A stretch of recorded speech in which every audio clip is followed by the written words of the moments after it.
Hello friend, આ video લેક્ચરની અંદર આપણે સ્ટડી કરીશું what is sampling and what are the technique which is used for sampling process. તો first of all we start with what is sampling. Sampling એક એવી process છે કે જેના દ્વારા રિસર્ચર પોપ્યુલેશનમાંથી સેમ્પલ સિલેક્ટ કરે છે. એટલે કે પોપ્યુલેશનમાંથી સેમ્પલને સિલેક્ટ કરવાની process it means sampling. It is very simple. આ જે સેમ્પલિંગ ટેકનિક છે એ બે પ્રકારમાં ડિવાઈડ થાય છે, બે ટાઈપમાં ક્લાસિફાઈડ થાય છે. એક છે નોન પ્રોબેબિલિસ્ટિક સેમ્પલિંગ ટેકનિક અને બીજું છે પ્રોબેબિલિસ્ટિક સેમ્પલિંગ ટેકનિક. આ વિડિયો લેક્ચરની અંદર આપણે પ્રોબેબિલિસ્ટિક સેમ્પલિંગ ટેકનિક સ્ટડી કરવાના છે. નોન પ્રોબેબિલિસ્ટિક સેમ્પલિંગ ટેકનિક આપણા ફર્ધર નેક્સ્ટ વિડીયોમાં આપણે સ્ટડી કરીશું. જે પ્રોબેબિલિસ્ટિક સેમ્પલિંગ ટેકનિક છે એમની અંદર ઘણા ટાઈપની ટેકનિકો યુઝ થતી હોય છે.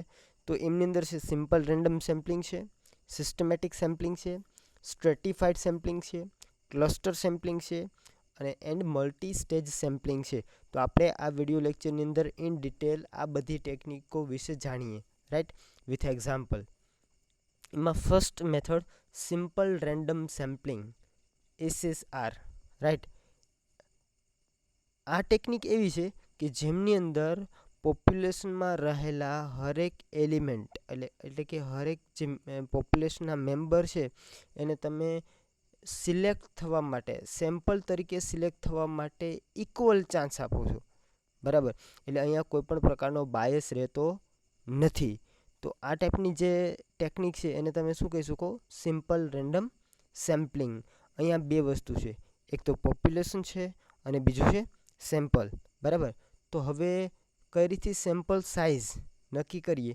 તો એ શું બતાવે સિમ્પલી કે એક કેપિટલ એન એટલે કે પોપ્યુલેશન સાઇઝ અને એક સ્મોલ એન કે સેમ્પલ સાઇઝ, બરાબર. તો probability is equal to small N divide by capital N. એ તમને શું બતાવે છે? Simply it define the probability of sample size, right.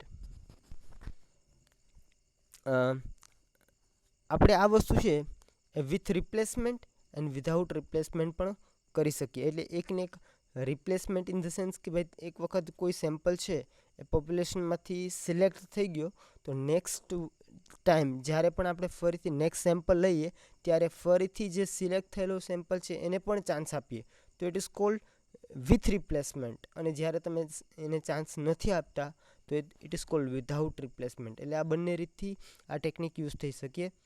આપણે નેક્સ્ટ આને બે રીતથી કરી શકીએ. સિમ્પલ રેન્ડમ સેમ્પલિંગ છે એને બે રીતથી યુઝ કરી શકીએ. એક છે લોટરી મેથડ અને બીજું છે simple random table method, right. Lottery method છે એના વિશે આ બાળકો જાણો જ છો કે જે રીતથી આ લોટરીના પ્રોગ્રામ હોય છે એમની અંદર જે લકી ડ્રો થતા હોય છે કે જેમાં જે ફ્યુ હે ને જે પર્સન સિલેક્ટ થાય છે એ કઈ રીતથી થતા હોય તો કે એક ડ્રમ હોય, ડ્રમની અંદર બધી ટિકિટો છે એમાં રાખી દેવામાં આવે, પછી એ ડ્રમને એકદમ રોટેટ કરાવવામાં આવે અને એમાંથી લિમિટેડ જે ટિકિટ છે એ સિલેક્ટ કરી લેવામાં આવે. તો અહીંયા સેમ કે તમારે જે પોપ્યુલેશન છે ટોટલ એને એ પોપ્યુલેશનના જે પણ મેમ્બર છે એમને તમારે ક્રમ અથવા નંબર આપી દેવા, બરાબર. એ નંબર છે ડ્રમમાં રાખી દેવા અને પછી એને રોટેટ કરાવવું. થોડી વાર પછી રેન્ડમલી એમાંથી તમારે નંબર ઓફ જે સેમ્પલ લેવાના છે એટલા નંબર વિથડ્રો કરી લ્યો, રાઈટ. અને એ તમારા એ સેમ્પલ થઈ ગયા સિમ્પલી. તો it is cold lottery method. Next તો કે સિમ્પલ રેન્ડમ ટેબલ મેથડ.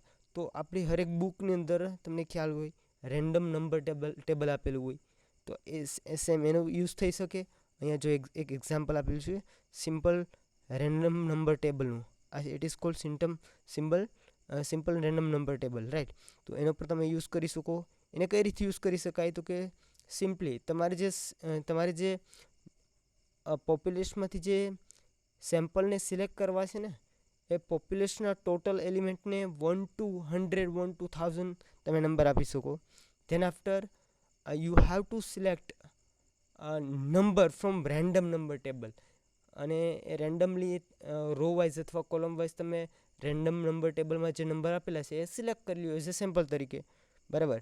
અને જે બિલોંગ કરે પોપ્યુલેશનમાંથી એ તમારા સેમ્પલ થઈ જાય. તો એ રીતે તમે lottery method as well as simple random number table use કરી શકો સેમ્પલ વિડ્રો કરવા માટે, રાઈટ. જો અહીંયા એક્ઝામ્પલ આપેલું છે કે ભાઈ ફોર એક્ઝામ્પલ કે તમારે you have to assign 1 to 500 to each student. માની લો કે તમારે કોઈ કોલેજ અથવા કોઈ સ્કૂલમાંથી સ્ટુડન્ટને સિલેક્ટ કરવા છે, 70 સ્ટુડન્ટને સિલેક્ટ કરવા છે. તો હવે શું કરો કે જે ટોટલ નંબર ઓફ સ્ટુડન્ટ જે સ્કૂલ અથવા કોલેજમાં છે એને 1 to 500 1 to 1000 નંબર આપી દો. ત્યારબાદ એ સેમ એ નંબરની એક ચીટ બનાવી લ્યો, એને કોઈ ડ્રમમાં રાખી દો, એને રોટેટ કરાવો અને એમાંથી તમે 70 ચીટ છે એ નીકાળી શકો. તો આ સિમ્પલ આ મેથડ શું થઈ? Lottery method. અગર આવું ન કરવું તો શું કરી શકીએ? તો કે આપણે 1 to 1000 જે નંબર આપેલા છે, બરાબર, એ સેમ નંબરને એઝ ઇટ ઇઝ રહેવા દો. હવે તમે રેન્ડમ નંબર ટેબલમાંથી રેન્ડમલી કોઈ પણ એક રો અથવા કોલમ સિલેક્ટ કરો અને એમાંથી તમે જે નંબર પ્રિફર થાય એ બધા કન્ટિન્યુઅસ નંબર તમે સેમ્પલ તરીકે સિલેક્ટ કરી લો. તો આ બે રીતથી તમે સિમ્પલ રેન્ડમ સેમ્પલિંગ યુઝ કરી શકો, રાઈટ. અહીંયાનું ડિસ્ક્રિપ્શન આપેલું છે બંનેનું, you just go through it. બીજું આવે સિસ્ટમેટિક સેમ્પલિંગ. તો સિસ્ટમેટિક સેમ્પલિંગ કોને કહેવું? તો અહીંયા તમે કોઈને કોઈ સિસ્ટમ ફોલો કરો છો, રાઈટ. સર્ટેન ઇન્ટરવલ યુઝ કરો છો. ઇન્ટરવલના ફોર્મમાં એક ગ્રુપ બનાવી દો છો સિમ્પલી, અને એમાંથી તમે શું કરો છો? તો કે સેમ્પલ સિલેક્ટ કરો છો. જો અહીંયા ડિસ્ક્રિપ્શન આપેલું છે, there is a gap or interval between each selected unit in the sample. Selection of unit is based on sample interval. It is called K. Starting from a determining point where K is equal to a capital N divided by small n. હવે K it means sample interval, right. તો એ કઈ રીતે identify થઈ શકે? તો કે capital N divide by small N, population divide by number of sample. તો એના દ્વારા તમે ઇન્ટરવલ આઈડેન્ટિફાઈ કરી શકો. જો આ તમારે વધારે ડીપમાં સમજવું હોય તો આપણે એક્ઝામ્પલ થ્રુ સમજી શકીએ એ વસ્તુને, રાઈટ. ફોર એક્ઝામ્પલ કે ભાઈ મારું પોપ્યુલેશન છે 500 સ્ટુડન્ટનું છે, બરાબર. એમાંથી મારે 70 સ્ટુડન્ટ જોઈએ છે, 70, બરાબર. તો હું શું કરીશ? કે is equal to capital N divide by small N, 500 divide by 70 એટલે મને મળે કે ઇઝ ઇક્વલ ટુ 7.1. એને હું રાઉન્ડ ફિગરમાં 8, કે ઇઝ ઇક્વલ ટુ 8 તરીકે લઈ લઉં, રાઉન્ડિંગ અપ કરી નાખું, બરાબર. હવે 8નો જે મને એ મળે છે શું છે? ઇન્ટરવલ છે. એટલે હરેક 8મો નંબર છે એ મારા માટે શું હશે? એઝ એ સેમ્પલ તરીકે સિલેક્ટ થશે, રાઈટ. એટલે અહીંયા જો 1 to 8, રાઈટ. તો એ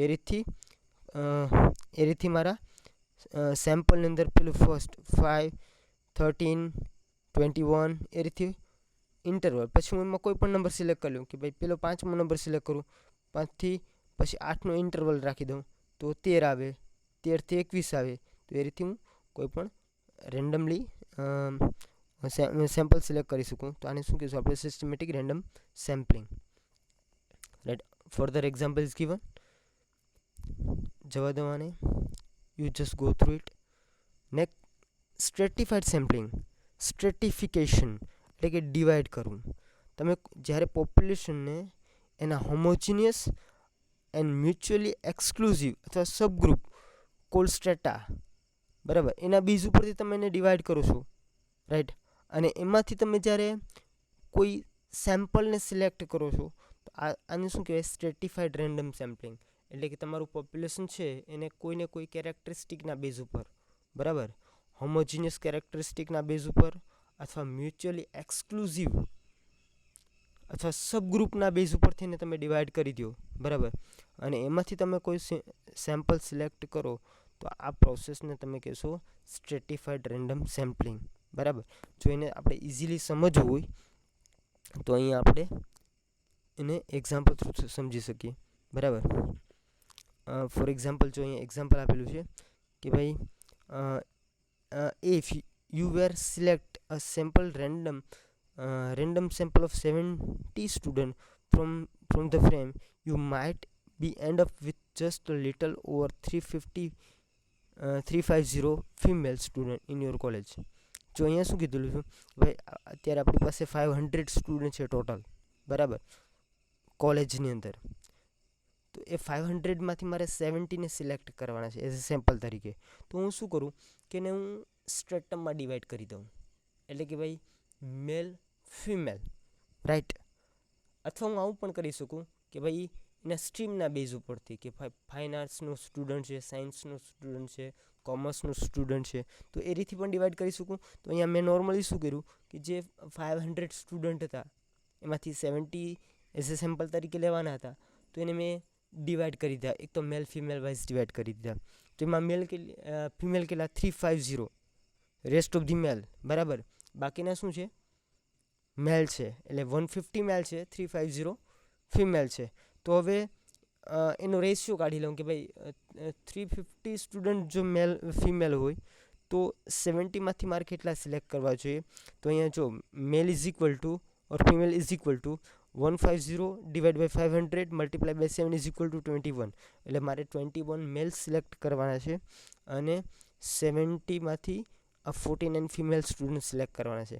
it give total of 70, right. તો એ રીતે મેં બંનેને સ્ટ્રેટામાં ડિવાઈડ કરી દીધું અને પછી હું એને રેન્ડમલી સિલેક્ટ કરું. તો આ ટાઈપની જે મેથડ છે એને તમે શું કહી શકો, સ્ટ્રેટિફાઈડ રેન્ડમ સેમ્પલિંગ, રાઈટ.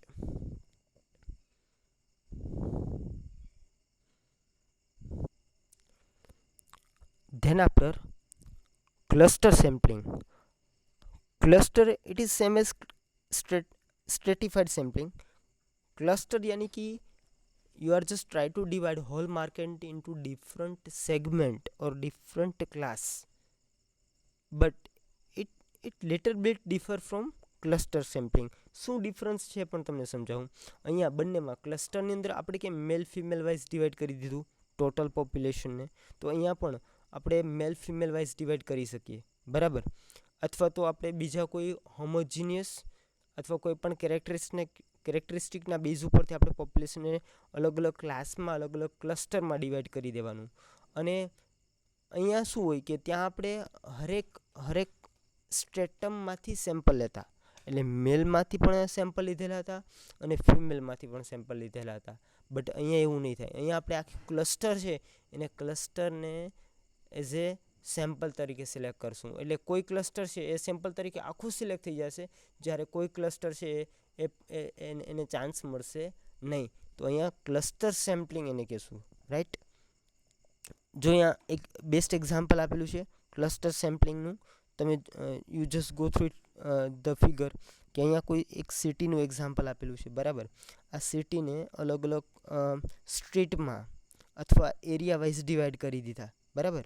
જો અહીંયા હરેકની બાઉન્ડ્રી બતાવેલી છે નાના નાના એરિયા વાઇઝ, બરાબર. એમાંથી અહીંયા જો જે રેડ આપણે 5 એરિયા જોવા મળે છે ને, બરાબર. આ બધા પહેલાં તો ક્લસ્ટરમાં ડિવાઈડ થઈ ગયેલા છે અને ત્યારબાદ આમાંથી આ 5 એરિયાને સિલેક્ટ કરેલા છે. આખા એરિયાને સિલેક્ટ કરેલા છે. એવું નથી કે એની અંદર રહેલા માણસોને અથવા એની અંદર રહેલા કોઈ પણ સેમ્પલને આપણે સિલેક્ટ કરેલા છે. આખું ક્લસ્ટર આપણે સિલેક્ટ કરેલું છે. તો અહીંયા સ્ટ્રેટિફાઈડ સેમ્પલિંગ અને ક્લસ્ટર સેમ્પલિંગમાં સેમ ડિફરન્સ છે, માઇનર ડિફરન્સ છે, કે ત્યાં આપણે આખું ક્લસ્ટર અથવા સ્ટ્રેટાને સિલેક્ટ નહોતા કરતા. હરેક સ્ટ્રેટામાંથી કોઈને કોઈ સેમ્પલ સિલેક્ટ કરતા હતા. મેલમાંથી 21 લીધા, રેસ્ટ ઓફ આપણે 39 છે આપણે ફિમેલમાંથી લીધા. તો અહીંયા એવું નથી. અહીંયા આપણે ટોટલ પોપ્યુલેશન છે એને ક્લસ્ટરમાં ડિવાઈડ કરી દીધું. એમાંથી લિમિટેડ ક્લસ્ટરને આપણે સેમ્પલ તરીકે ઉપાડી લીધા, બાકીના એઝ ઇટ ઇઝ રહેવા દીધા પોપ્યુલેશનની અંદર. તો એ થઈ ક્લસ્ટર સેમ્પલિંગની વાત, right. Multi stage sampling, it is very normal, it is not a new method. But અહીંયા શું થાય છે કે અગાઉ જે આપણે ડિસ્કસ કરેલી મેથડ છે ને, સિમ્પલ રેન્ડમ સેમ્પલિંગ છે, સિસ્ટમેટિક સેમ્પલિંગ છે, સ્ટ્રેટિફાઈડ સેમ્પલિંગ છે અથવા ક્લસ્ટર સેમ્પલિંગ છે, આ ચારનું કોમ્બિનેશન કરી અને અલગ અલગ લેવલ ઉપર જો તમે એને યુઝ કરો ને, તો it is cold multi stage sampling. એટલે અહીંયા માની લો કે તમે કોઈ બે મેથડ યુઝ કરો, simple random sampling plus cluster sampling, તો આ મલ્ટી સ્ટેજ સેમ્પલિંગ થઈ ગઈ. અગર આપ એ યુઝ કરો કે ભાઈ multi systematic sampling plus cluster sampling, તો એ પણ શું થઈ ગયું તમારા માટે મલ્ટી સ્ટેજ સેમ્પલિંગ. જો અહીંયા એક્ઝામ્પલ આપેલું છે કે ભાઈ for example cluster sampling, stratified sampling અને સિમ્પલ રેન્ડમ સેમ્પલિંગ. અલગ અલગ લેવલ ઉપર યુઝ કરો છો બધી મેથડ, તો એ મલ્ટી સ્ટેજ સેમ્પલિંગ થઈ. બરાબર. અહીંયા એડવાન્ટેજીસ પ્લસ ડિસએડવાન્ટેજીસ બંને આપેલા છે. બરાબર. Technique wise simple random sampling, બરાબર, એમના ડિસએડવાન્ટેજીસ એડવાન્ટેજીસ. સિસ્ટમેટિક સેમ્પલિંગ છે, then after random sampling છે, stratified random sampling and cluster sampling. You just go through it, right? And thanks.